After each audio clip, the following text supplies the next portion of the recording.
Bună ziua, dragi nativi ai zodiei Balanță și bine v-am găsit la etalarea lunii aprilie. Această etalare este pentru cei născuți în zodia Balanței sau pentru cei care au luna, soarele sau ascendentul în această zodie. Vă voi ruga ca de fiecare dată să țineți cont de faptul că aceasta este o etalare generală și că este foarte posibil ca nu toate mesajele din această citire să vi se potrivească. Prin urmare, am rugămintea să luați din această citire doar acele mesaje care să vi se potrivesc. Da? Haideți să vedem ce cărți avem pentru voi pentru luna aprilie. Voi extrage 6 cărți și le vom interpreta împreună pe rând. Bun.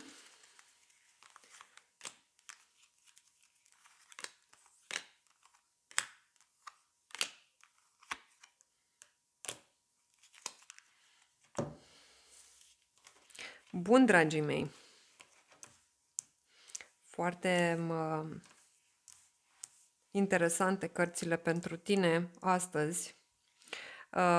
Primele două cărți pe care le-am extras sunt două arcane majore. De asta zic că e foarte interesant. Am spânzuratul și turnul.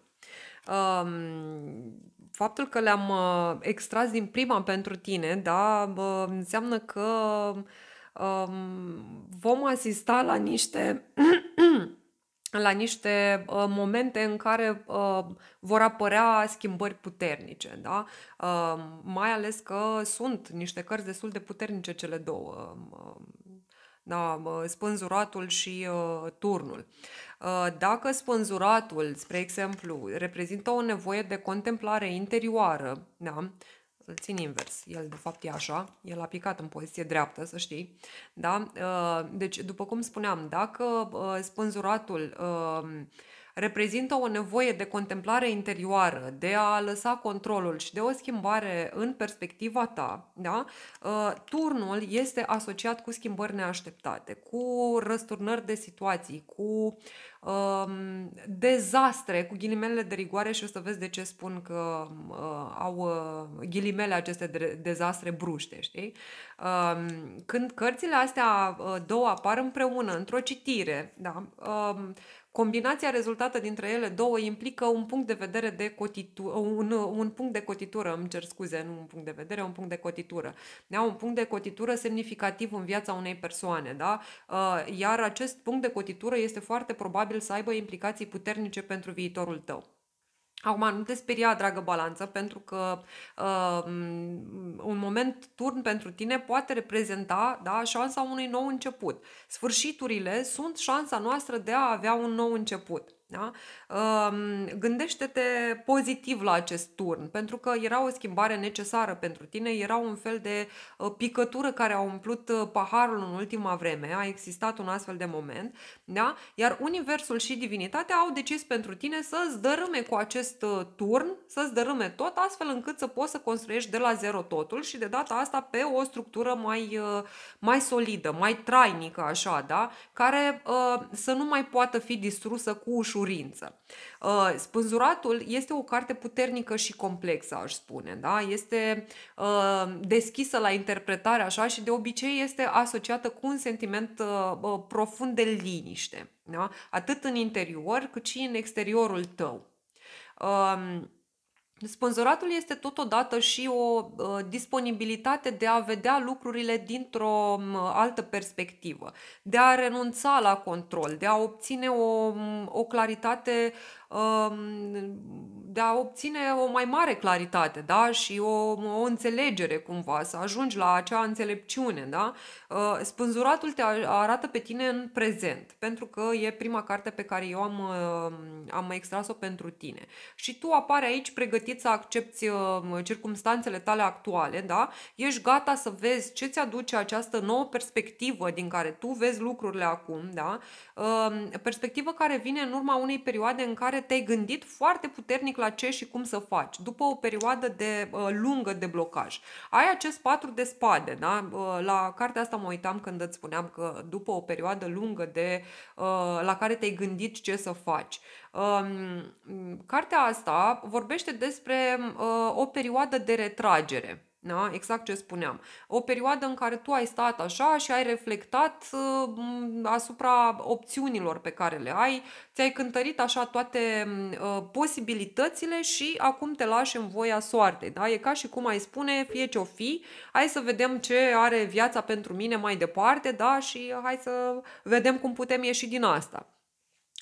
De obicei, această carte apare atunci când o persoană experimentează un blocaj, o criză din asta personală sau se luptă cu o decizie majoră și trebuie să facă cumva un pas înapoi și să observe cu calm, da, pentru a obține claritate asupra unei situații.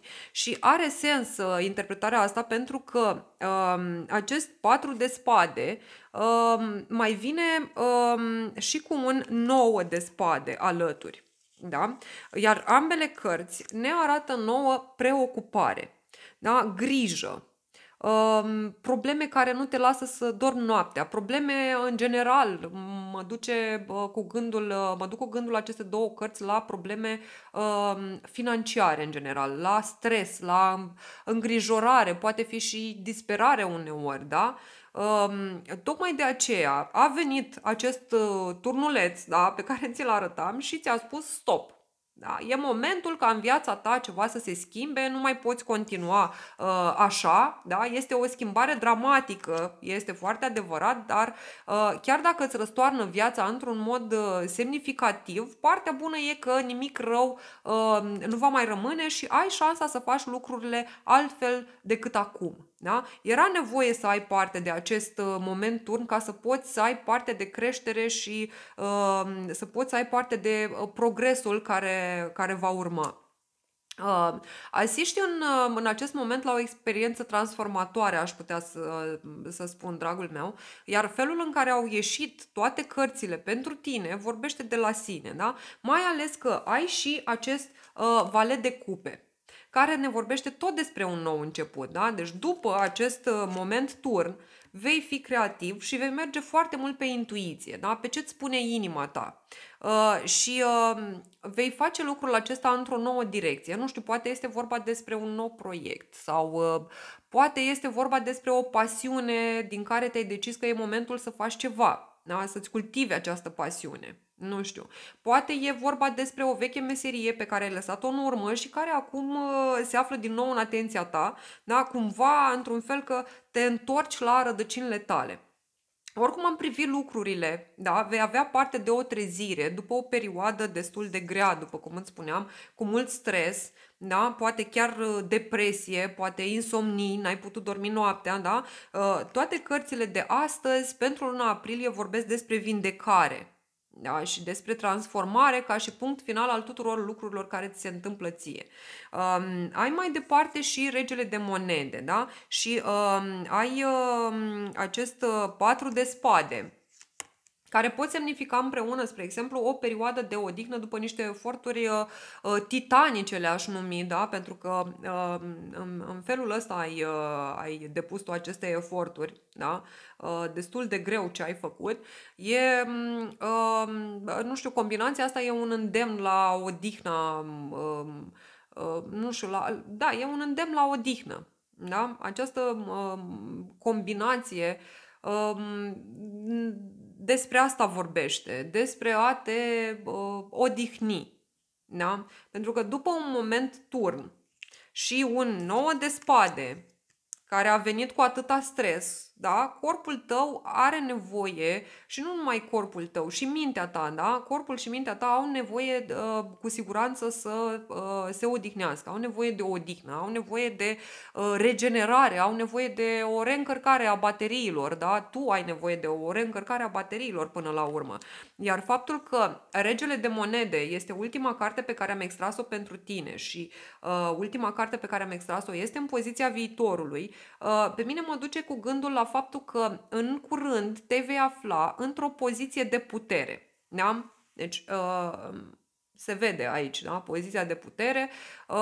Te vei afla așa într-o pace interioară și te vei bucura așa în final de stabilitatea pe care tu însuți ți-ai obținut-o. În plus, Combinația dintre 4 de spade și regele de monede poate semnifica și o perioadă de planificare financiară, da? De planificare și gestionare totodată a resurselor tale. Și poți folosi eficient timpul ăsta de introspecție în perioada asta, da? Pentru a veni cu noi strategii, pentru a veni cu noi proiecte, poate, pentru a-ți gestiona mai bine eventual finanțele, da? Iar sfatul cărților este să devii mai conștient din punctul meu de vedere. Eu asta zic că mai poate însemna această combinație de cărți, să devii mai conștient. E un sfat de a deveni mai conștient de modul în care îți cheltui banii și să-ți revizuiești așa obiectivele și prioritățile tale financiare. Bun, hai să vedem ce au și cărțile Oracol să-ți spună, dragul meu, pentru că am epuizat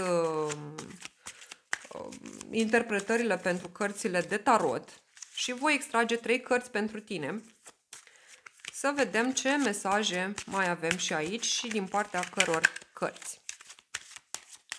Bun.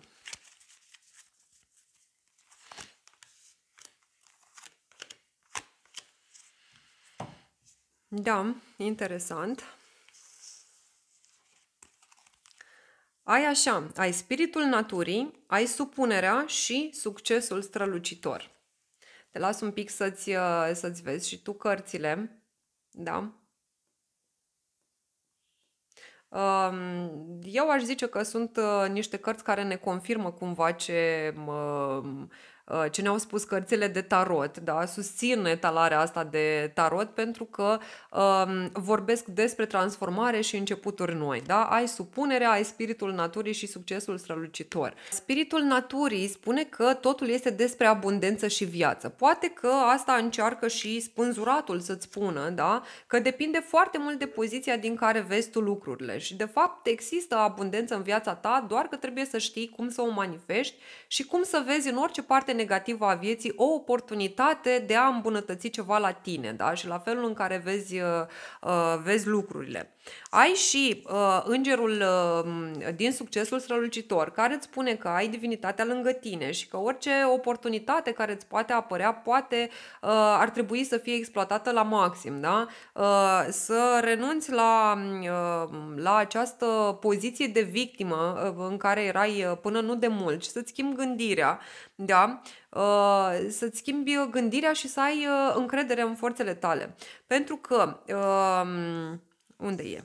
Supunerea, cea de-a 3-a carte pe care am extras-o pentru tine, îți spune că ești puternic și că poți face orice, indiferent cât de potrivnică, dacă vrei, ți-a fost viața și indiferent de câte obstacole a trebuit să depășești, da? Tu trebuie să reușești să rămâi în continuare puternic, da? Pentru că tu poți să faci absolut orice, da? Frumoase și încurajatoare cărți pentru tine, dragul meu.